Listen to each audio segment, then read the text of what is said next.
9th class की history के chapter number 2 को हम स्टडी कर रहे थे। इसका टॉपिक है रदरफोर्ड मॉडल। अच्छा, हमने पहले एटम के अंदर पाए जाने वाले बुनियादी जुज़ के मुताबिक पढ़ा था कि एटम के अंदर कौन कौन से जुज़ हैं। हमने इलेक्ट्रॉन के मुताबिक पढ़ा और हमने ये पढ़ा कि इलेक्ट्रॉन कैसे डिस्कवर हुए, ठीक है, डिस्कवरी ऑफ कैथोड रेज। फिर हमने प्रोटॉन्स के मुताबिक पढ़ा और हमने पता किया प्रोटॉन्स कैसे डिस्कवर हुए, डिस्कवरी ऑफ कैनाल रेज। और फिर हमने न्यूट्रॉन के मुताबिक पढ़ा कि न्यूट्रॉन कैसे डिस्कवर हुए, चैटलिंग एक्सपेरिमेंट।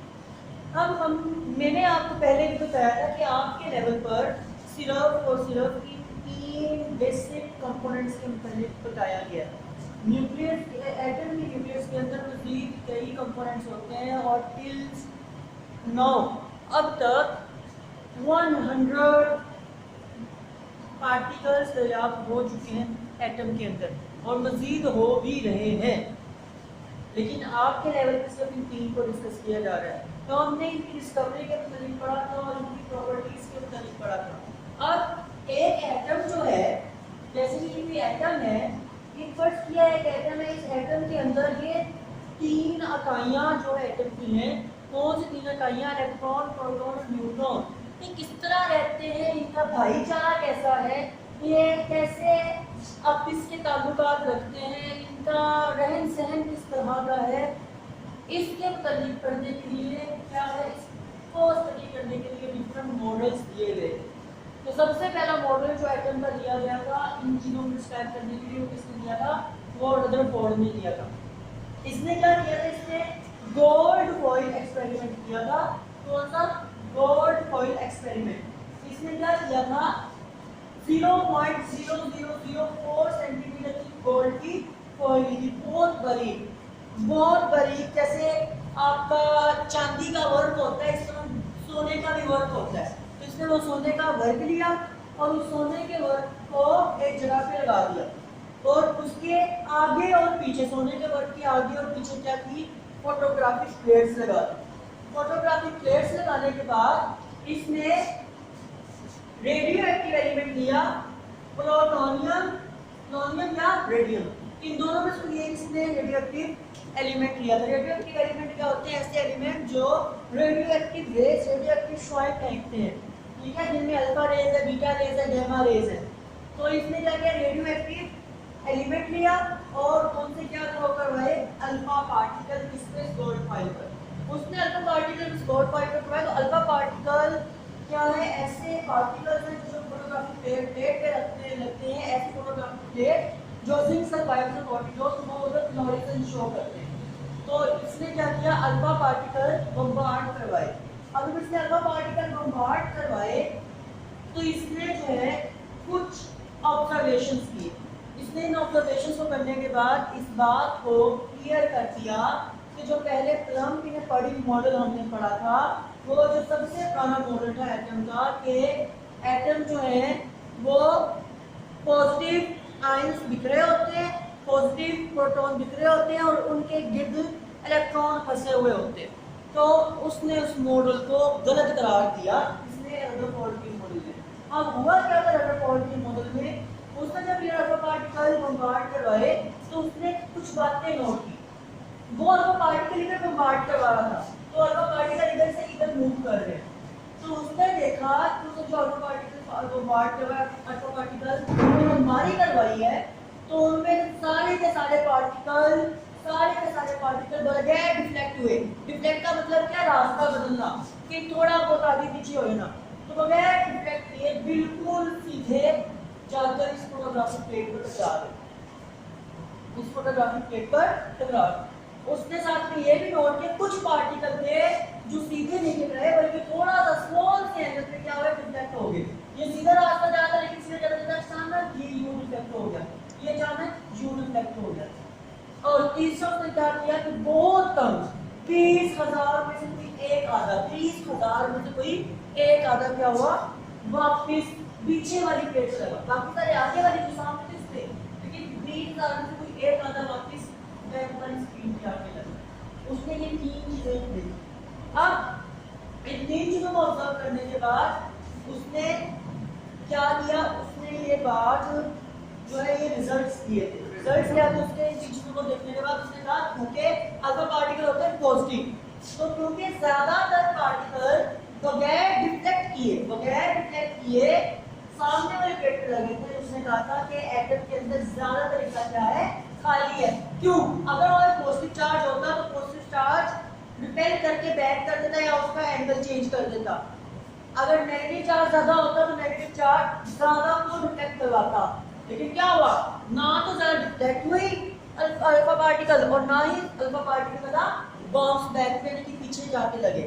तो उसने ये साबित किया कि एटम का ज्यादा हिस्सा क्या है, खाली है। क्यों खाली है? क्योंकि अगर नेगेटिव चार्ज होता तो डिफ्लेक्शन शो करते, और अगर पॉजिटिव चार्ज होता एटम के अंदर ज्यादा तो वो क्या करते, वो बाउंस बैक पीछे की तरफ वापस आ जाते। लेकिन ये दोनों केस नहीं हुए। उसने कहा कि कुछ पार्टिकल जो डिफ्लेक्ट हुए थे उन्होंने शो किया कि दरमियान में ना बहुत हैवी कोई पॉजिटिव चार्ज है। क्यों?